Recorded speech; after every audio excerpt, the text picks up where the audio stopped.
Hey everybody, and welcome to another episode of 180 Briefs. I am so glad you decided to join us today. Whenever you're watching that, Happy New Year. I'm hoping that you are excited to hit that big reset button in the sky and looking forward to a new year. Your 180 family loves you and just hoping that this year will be amazing, that God will open up your eyes to your many blessings. So thanks again for joining us. I hope you've been reaching out to friends and family and telling them how much you care about them. So down below, I'm going to ask the question that I'm going to say right now, and I'm hoping that you guys will reach out and actually put comments down there because I'm kind of curious to know what you would say about this. So here's the question. This week's question is, what if? Here's the question. What if someone had the power to put their hand on your hand and know everything, all your secrets, all your skeletons that you have buried, every little detail, good, bad, the ugly? How would you react? That person came and touched your hand and just started telling you everything about you. Would you be in panic mode? Would you be totally freaking out? Put your answers down in the comments. Would you be, I don't care, I'm completely open book, everybody knows my secrets, no big deal? I think I'd be hit or miss depending on my day. But that's the question. That's today's question. Put it down in the comments. After this, click on the subscribe button, whatever side of the screen that'll be on. You can watch other videos from the past, or maybe it'll be a video about explaining to you how tithes and offerings work, and you can do it electronically and all that fun stuff. But anyway. So picture this. I'm in a dark room with a couple lights on, and to my right there's a casket, and on the left there's an identical casket. Inside these two caskets are two men. Both died at the age of 42. Both were killed on the same day. Both are loving fathers of two. These men, Bob to my right, George to my left, were neighbors who were friends. And they were killed together in a car accident when a semi lost control and blew through a light. They weren't the best friends. They didn't know each other's deep secrets, but they did go to each other's homes a lot for barbecues or kids' parties, or in this case, a run to the hardware store so George could get the right part to help Bob fix a furnace. Both of these men were good men, good husbands, great fathers. Both had successful jobs that they were doing really well at and moving up the ladder.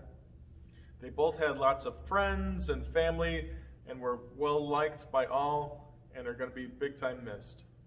The difference is that though their families are equally broken up over the tragedy, Bob's family is different because they have hope. A hope in the promise of Jesus Christ, a knowledge that they will see Bob again when they meet in heaven. George knew there was something different about the family. George saw Bob and his family leaving their homes in the morning all dressed up and then coming back later. He knew they had a different attitude about life. They seemed grateful for the things they had in life. But what if Bob said something? What if Bob had a conversation with George about God and his gift? What if? In the Bible, there's a ton of stories of things that have happened. But the question comes up, what if? What if these people didn't choose to do what they did? Noah. He could have said, I am not building a boat. This ship is not going to happen because of me. I am not building this huge ship that's going to fit these animals. I am not going to be cleaning up this mess. I am not going to make myself look stupid in front of all my neighbors and tell them about how they need to get into the ship, this ark. What if he chose not to get in? What if he chose not to get his family in there? What if he left one of his family members out of it for whatever reason, but he got them in? He got the animals all in. Well, technically God got them in, but he said yes. What about Moses? What if Moses didn't, despite his upbringing of, being the family of the Pharaoh, what if he didn't save the woman that was caught? What if he wasn't cast out and ran into a tribe and was helping, and then seeing something up in the mountain, squinting, looking up there, seeing a fire, and he goes and checks it out? But what if he didn't? What if he didn't approach this burning bush, and maybe instead he looked for a bucket of water and tried dousing it? What if he ran away instead of listening to God speak? And God saying, I need you to go talk to Pharaoh. He could have said no. What if? He didn't go and tell everybody about God wanting to rescue them and get them out of there, and going to Pharaoh and saying, let my people go. What if he didn't lead them out of Egypt? What if he didn't get the 10 Commandments and bring the information to the people? What if he didn't get the people to where they were going so that they can be safe? David. Oh my goodness, David. A little boy named David. What if David didn't go to his father's request and go take food out to his brothers who were fighting on the front lines? What if David didn't have the courage to go out, say that, hey, I'm taking this guy on because no one else is, and he goes out and finds 5 stones. He only needed 1, but he took 5. Kills the giant, sends the Philistines running, kept the other 4 stones because there was 4 more giants. What if he didn't do that? What if he didn't take the call to be the king of Israel? What if he didn't do all the fight the battles that he was supposed to? What if he just said no? What would his future generations look because he didn't do what he was supposed to do?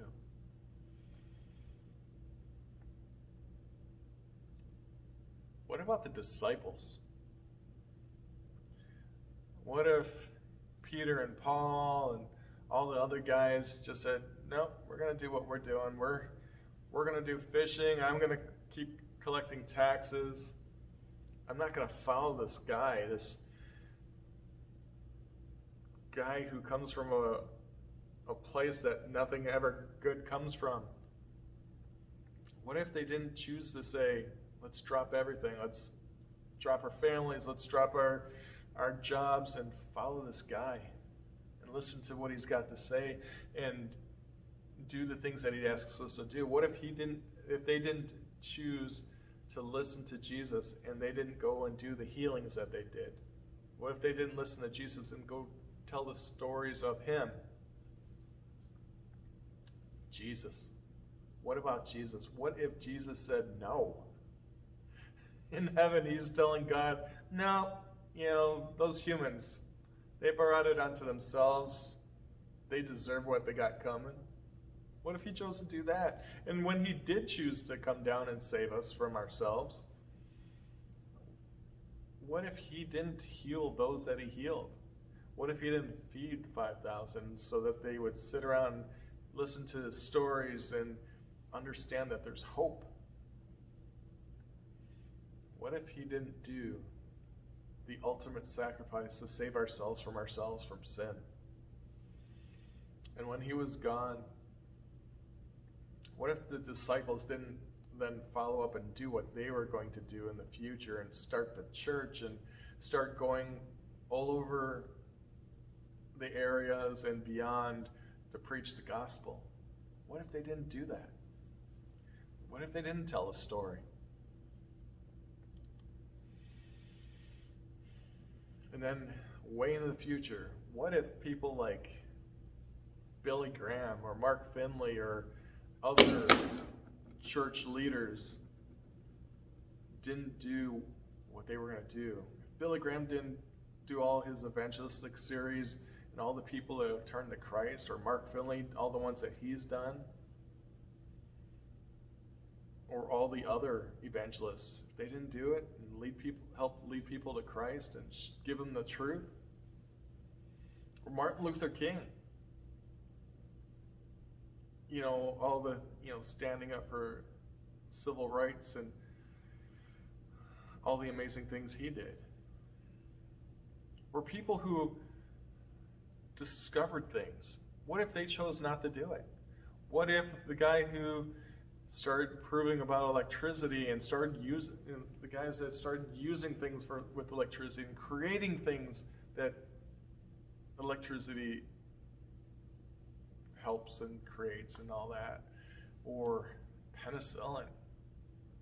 What if penicillin wasn't invented or discovered or whatever?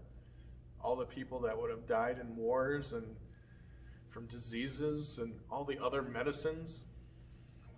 What if Ford, he didn't, decide to make an assembly line and create cars that would come out faster and faster, and all the other guys that created all the different brands of cars, pick your favorite, whichever.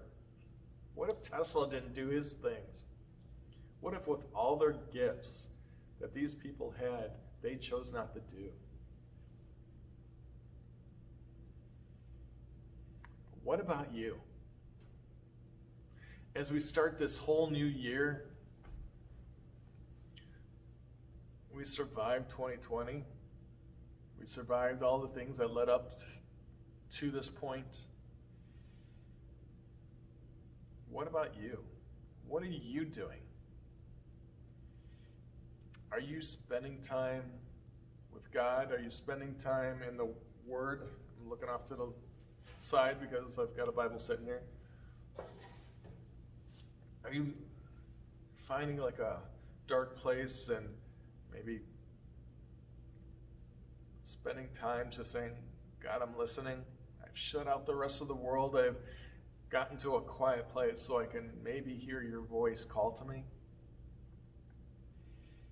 What if you don't do something that God has called you to do that might start a chain reaction?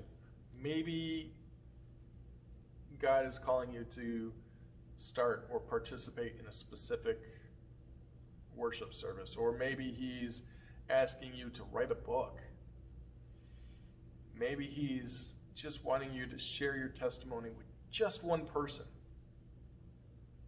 And maybe it's not you that will, quote, lead thousands of people. But what if your story, your experiences, are the one thing that God needs for you to spark someone else who will then spark? What if you were the guy or woman that shared your story or spent your quality time with someone or gave money to someone that then they turned around and shared with someone to launch the next Billy Graham, to launch the next Martin Luther King, to help encourage the person to invent the next new best thing that will help humanity, or whatever. Maybe something that you do builds someone's relationship with Christ, and that person whole, dropping the stone into the pond and seeing the ripple effects, butterfly thing, whatever you want to call it. That chain reaction, that because you chose to listen to God, to do something, the whole what if thing is amazing and scary at the same time. But if we're staying in the Word, if we're spending quality time praying, and we're listening to His voice, possibilities are endless. So guys, find that time, that quality time with Him in the Word and in the prayer. And then when you're done with that and you start getting jazzed up, maybe listening to some positive Christian music that gets you excited about God, just go share it.